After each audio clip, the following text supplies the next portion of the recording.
தமிழக வெற்றி கழகத்தினுடைய முதல் மாநாடு நடக்க இருக்குது. எந்த அளவுக்கு அரசியல் ரீதியான கொள்கைகள் பேச போறாங்க, மாநாட்டுக்கு சிறப்பு விருந்தினர்களா யார் வரப்போறாங்க, விஜய் அவர்களுடைய அடுத்த அரசியல் நகர்வு என்னவா இருக்கும், இப்படி பல கேள்விகள் இந்த மாநாட்டை சுத்தி நடந்துகிட்டு இருக்கு. ஆனா இதையெல்லாம் தாண்டி முக்கியமா ஒரு விஷயம் இந்த மாநாட்டில் நடந்தே ஆகணும். அது விஜய் அவர்களுடைய தமிழக வெற்றி கழகத்தின் தொண்டர்களுடைய செயல்பாடு. இதுவரை விஜய் அவர்கள் ஒரு இடத்துக்கு போனாரு அப்படின்னா அங்க இருசக்கர வாகனத்துல வர்றவங்க வேகமா வர்றதும் கூட்டம் அலைமோதுறதும் உள்ளிட்ட பாதுகாப்பு சம்பந்தப்பட்ட விஷயத்துல சில அசம்பாவிதங்கள் நடந்திருக்கும். விஜய் அவர்களுக்கு முதல் மாநாடு, நான் இந்த இடத்துக்கு இந்த தேதியில வரேன் அப்படின்னு ஒரு மாசத்துக்கு முன்னாடியே அறிவிச்சிட்டாரு. ரசிகர்கள்ல தொண்டர்கள்ல பலர் இப்பவே அந்த இடத்துக்கு போயிட்டு எக்ஸ்ப்ளோர் பண்ணிக்கிட்டு இருக்காங்க. யோசிச்சு பாருங்க, மாநாட்டுக்கு இவ்வளோ பேர் தான் வரணும் அவ்வளோ பேர் தான் வரணும்னு எவ்வளோ ரெஸ்ட்ரிக்ஷன் போட்டாலும் சரி, மாநாட்டுக்குள்ளே போகிறோமோ இல்லையோ விஜய் அவர்களை பார்த்தே ஆகணுன்ற முயற்சியில் தொண்டர்களும் ரசிகர்களும் கண்டிப்பாக ஈடுபடுவாங்க.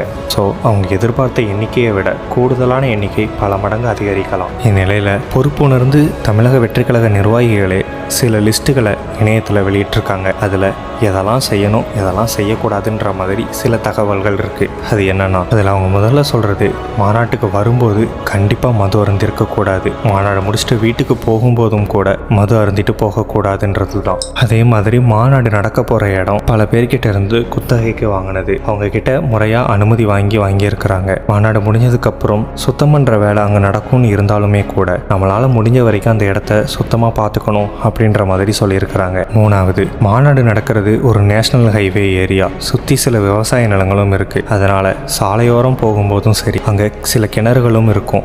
அதனால் வர்றவங்களை பத்திரமா பார்த்துக்கணும், தீவிரமாக கண்காணிக்கணும், எந்தவித அசம்பாவிதமும் நடந்துடக்கூடாது. அதை நம்ம கட்சி நிர்வாகிகள் தான் பார்த்துக்கணும் அப்படின்னு சொல்லப்பட்டிருக்கு. நாலாவது, சாலைகளில் போகக்கூடிய வாகனங்களுக்கு இடையூறாக இருக்கக்கூடாது. அஞ்சாவது, பெண்களுக்கும் காவல்துறை அதிகாரிகளுக்கும் நாம தான் பாதுகாப்பாக இருக்கணும். ஆறாவது, அதிகாரிகள் கிட்ட ரொம்பவே மரியாதையாக நடந்துக்கணும். ஏழாவது, நமக்காக சேவை செய்ய வர்ற மருத்துவ குழு, தீயணைப்புத்துறை அவங்க என்ன வசதி கேட்டாலும் செஞ்சு கொடுக்கணும். எட்டாவது, இருசக்கர வாகனங்களில் வர்றவங்க அதிவேகமாக வாகனத்தை ஓட்டுறது, பைக்கில் சாகசம் பண்ணுறது போன்ற செயல்களில் ஈடுபடக்கூடாது. 9வது, 4 சக்கர வாகனத்தில் வந்தாலும் வேகமாக வரக்கூடாது.